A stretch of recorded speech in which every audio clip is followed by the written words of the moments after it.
ओम शांति भाग्य विधाता भाग 2।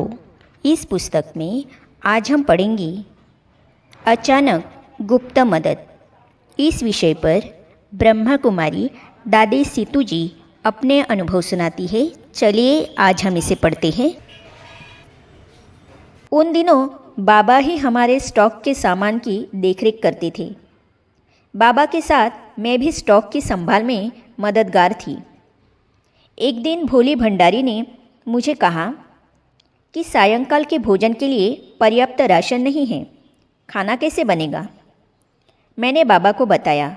बाबा ने कहा, बड़ी सहज बात है, बोर्ड पर लिख दो कि सायं 4 बजे से 9 बजे तक योग है, कोई रसोई में जाएगा ही नहीं। प्यारे बाबा भी सायं 4 बजे से योग में बैठ गए। अभी 6 भी नहीं बजे थे कि डाकिया आया। एक बैरंग लिफाफा ले आया। भेजने वाले का नाम नहीं लिखा था। बाबा के कहने पर उसे खोला तो उसमें 200 रुपये निकले। बेगरी पार्ट में ऐसी गुप्त मदद अचानक मिलती थी।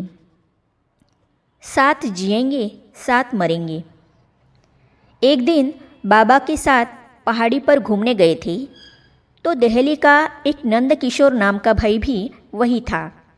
उसने सोचा कि ये सफ़ेद कपड़े पहने हुए कौन है जो ऊपर चढ़ रही है। उत्सुकतावश वह भी हमारे साथ हो लिया। सफ़ेद कपड़े, लंबे खुले बाल, हमारा यह वेश थोड़ा अलग तो लगता ही था। वह भाई हमसे प्रभावित हुआ और पहाड़ी पर से वापस लौटते समय हमारे साथ ही पांडव भवन के अंदर तक आ गया। उसका परिचय पूछा तो कहने लगा कि आप इतनी शांति की शक्ति का फैलाव यहाँ कर रहे हो, ऐसे ही दिल्ली में आकर भी करो तो बहुत अच्छा होगा। बाबा ने उसको कहा कि आप प्रबंध करना, हम अवश्य दिल्ली में भी आएंगे। फिर उसी भाई के निमंत्रण पर हमारी 4-5 दादियाँ दिल्ली सेवा पर गई। इस घटना के बाद बाबा हम अन्य सभी को भी धीरे धीरे बाहर सेवा पर भेजने लगे। एक दिन क्लास में प्यारे बाबा ने कहा कि आप सभी को जाना ही है सेवा पर। प्यारे बाबा ने प्रसिद्ध आख्यान महाभारत की उस घटना का उदाहरण दिया जब पांडवों ने गुप्तवेश में राजा विराट के यहाँ नौकरी की थी और कहा कि आप शिवशक्ति पांडव सेना को भी गुप्तवेश में सेवा का पाठ बजाना ही है। हमने कहा, बाबा हमारा तो आपके साथ एक ही वायदा है कि साथ जिएंगे साथ मरेंगे साथ रहेंगे, हम तो जाएंगे नहीं। युक्ति से सेवा पर भेजा। भगवान जानी जाननहार है और हर एक आत्मा से सेवा करवाने की विधि तथा युक्ति संपूर्ण रीति से जानते हैं। हमारे प्रति उन्होंने एक आकर्षक युक्ति अपनाई। प्रातःकाल क्लास में कहा कि जिन बच्चियों ने हवाई जहाज तथा 26 जनवरी का उत्सव न देखा हो वे हाथ उठाए। हम 6 बहनों ने हाथ उठाया। बाबा ने हमें दिल्ली में भेज दिया। मुझे प्रवचन करने का सुअवसर मिला। लोगों ने ध्यान से सुना और अच्छी सेवा हुई। एक भाई ने बाबा को समाचार लिख भेजा। इस सेवा के परिणाम स्वरूप मुझे वही दिल्ली में सेवार्थ रख लिया गया। जब दिल्ली में सेवा प्रारंभ की तो आटे में नमक डालती थी, 2 रोटी बनाते थे और सुबह चाय के साथ खाकर निकलती थी।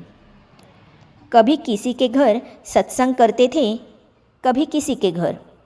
रात तक कई स्थानों पर सेवा करके फिर लौटते थे। रात को आकर सस्ते आलू खरीद लाती थी, खूब पानी डालकर रस वाले बनाती थी। प्यार से भोग लगाकर संतुष्टता से खाते थे। यदि किसी ने पैसे रुपये कभी दिए तो महायज्ञ में भेज देती थी। यज्ञ में इस प्रकार तन मन धन लगाने से शक्ति बहुत मिलती थी। प्यारे बाबा ने हम निर्बल कन्याओं को इसी युक्ति से शक्तियाँ बना दिया। मेरा लौकिक भाई भाभी को कहता था कि हमारी यह बहन कैसी थी जो पुलिस वाले का नाम सुनते ही खटिया के नीचे छिप जाती थी, परंतु आज हजारों के सामने भाषण करती है निडरता से। लेकिन यह किसकी शक्ति है? महीन बुद्धि से विचार करने पर ही समझ में आता है कि यह साकार बाबा के तन में विराजमान शिव पिता की ही शक्ति कार्य कर रही थी, अब भी कर रही है। रूहानी सर्जन का अनोखा इलाज। मैं आबू में आने पर 1 वर्ष तक डायरिया से पीड़ित रही। यहाँ तो इतने डॉक्टर थे नहीं। प्यारे बाबा ने मुंबई से डॉक्टर को बुलवाया। उसने कहा, इनकी शादी करा दो तो ये ठीक हो सकती है। उसने यह भी कहा कि ये बच नहीं सकती। उसने मुंबई अस्पताल में भर्ती होकर इलाज कराने की सलाह दी। मैंने कहा, शादी तो कराओ किसी और की, रही बात ठीक होने की, यदि मरना होगा तो मुंबई में जाकर भी शरीर छूटेगा। इससे तो यही पवित्र स्थान पर शरीर छूटे तो अच्छा है। उन दिनों दादी जानकी जी यज्ञ में नर्स की सेवा करती थी। एक दिन मेरी बहुत गंभीर हालत को देख उसने बाबा को कहा कि बाबा, सीतू तो आज रात भी नहीं निकालेगी, सुबह तक बचने की उम्मीद नहीं है। मेरा सारा शरीर और मुख सूज गया था। बाबा ने उत्तर दिया, बच्ची तुम सो जाओ, बाकी बाबा जाने यह जाने। रात को 2:30 बजे बाबा मेरे पास आए और पूछा, बेटी कितने दिनों से नींद नहीं की है? मैंने कहा, बाबा खाना तो खाती नहीं हूँ, नींद कैसे आए? बाबा ने 10 मिनट शक्तिशाली दृष्टि दी और फिर दादा विश्वरतन जी से उसी समय अर्थात रात के 2:30 बजे गाय का दूध मंगवाया। उस कच्चे दूध को इंजेक्शन में भरकर मेरी दोनों बाहों में लगा दिया गया। इससे मुझे कई दिन बाद गहरी नींद आई। अगली सुबह से बाबा के दिए कार्यक्रम के अनुसार कई प्रकार के फलों का रस मिलाकर पीती रही। फिर बाबा ने अपने साथ भोजन की एक ग्राही खिलाना प्रारंभ किया। इस प्रकार पूर्ण स्वस्थ हो गई। आगे हम पढ़ेंगे बाबा की शक्तिशाली दृष्टि ने बनाया अशरीरी। इस विषय पर ब्रह्मा कुमार निर्वेर भाई जी अपने अनुभव सुनाते हैं, तो इसे हम पढ़ेंगे अगली कड़ी में। तो ये जानने और पढ़ने के लिए इस चैनल को सब्सक्राइब करने के साथ ही साइड में जो बेल आइकॉन है उसे भी क्लिक कीजिए, ताकि आने वाली सभी वीडियो और अब तक की सारी वीडियो आप तक पहुंचती रहेगी। ओम शांति।